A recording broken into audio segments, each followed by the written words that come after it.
बिस्मिल्लाहिर्रहमानिर्रहीम। बच्चों, हमने आपको तमाम trigonometric ratios of 30 and 45 and 60 degree के मुतालिक बताई थी। अब हम आपको एक बहुत ही इंटरेस्टिंग चीज़ ट्रिग्नोमेट्री से मुतालिक बताने जा रहे हैं। हमारे पास अगर एक राइट एंगल ट्राइंगल हो इस तरह से कि जिसका परपेंडिकुलर छोटा हो और बेस बड़ी हो, तो यहाँ पर 30 का डिग्री का एंगल आता है और इस ट्रायंगल का नाम अगर ए बी सी है तो एंगल सी एंगल ए का कम्प्लीमेंट कहलाएगा, यानी 30 का कम्प्लीमेंट 60 होता है और 60 का कम्प्लीमेंट 30 होता है। अब इस यहाँ पर हम 60 डिग्री लिख रहे हैं और ये तो आपको मालूम है कि राइट एंगल में एंगल भी यहाँ पर राइट है और इस तरह से ये हमने एक ट्रायंगल बनाई है। अब हम जब एंगल ए की बात करेंगे, यानी एंगल 30 डिग्री एंगल की बात करेंगे, तो साइन 30 होगा बी सी अपॉन ए सी, यानी साइन 30 है।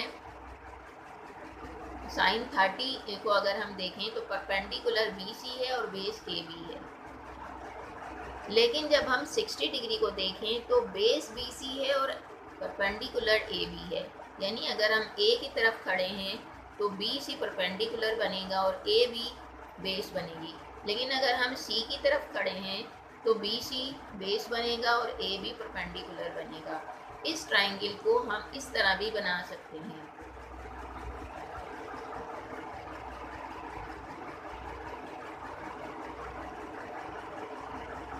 ये दोनों ट्रायंगल सेम है, फ़र्क ये है कि ये खड़ी हुई है और ये लेटी हुई है, यानी इसमें बेस बड़ा है, परपेंडिकुलर छोटा, और इसमें परपेंडिकुलर बड़ा है और बेस छोटी है, लिहाजा यहाँ पर 60 आ गया और यहाँ पर 30 चला जाएगा।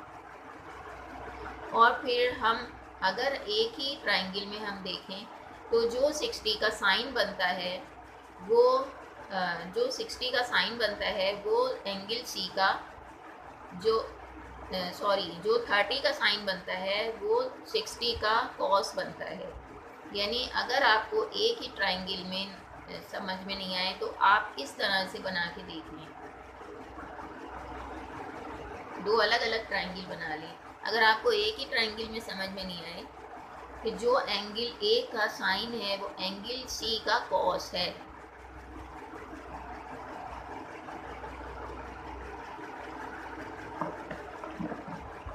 यहाँ पर अगर हम लिखें ए के सामने ए, बी के सामने बी, सी के सामने वाला साइड सी, तो ये स्मॉल में हमें लिखना होते हैं और एंगल कैपिटल लेटर में लिखना होते हैं। इसी तरह यहाँ पर बी के सामने वाला साइड बी, सी के सामने वाला सी, ए के सामने वाला ए, लेकिन स्मॉल लेटर में। अब हम देखें, हमें इस ट्रायंगल को देखने की एक्चुअली ज़रूरत नहीं है। हम अपने ट्रायंगल को देखेंगे तो एंगल ए का जो साइन है वो एंगल सी का कॉस है, यानी हमारे पास साइन 30 इक्वल टू कॉस 60 होता है।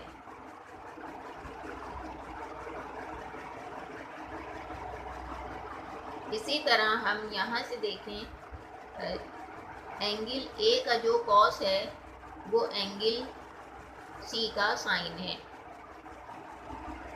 इसी तरह एंगल ए का जो 10 है वो एंगल सी का कॉट है।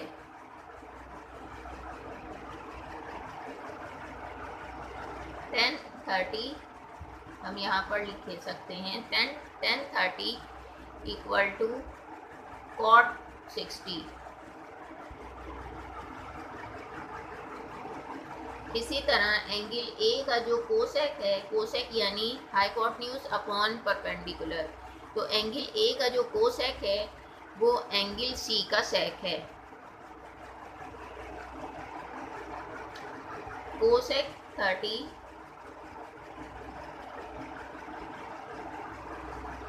सेक 60। इस तरह हमें ये याद रखना चाहिए, क्योंकि एक एंगल के में दो राइट एंगल को छोड़ के बाकी दो एंगल कम्प्लीमेंट्री होते हैं, लिहाजा अगर एक एंगल 30 का हो और दूसरा 60 का हो तो एंगल 30 का जो साइन बनेगा वो 60 का कॉस बनेगा, और एंगल 30 का जो टेन बनेगा वो 60 का कॉट बनेगा, और एंगल 30 का जो कोसेक बनेगा वो एंगल सी का सेक बनेगा।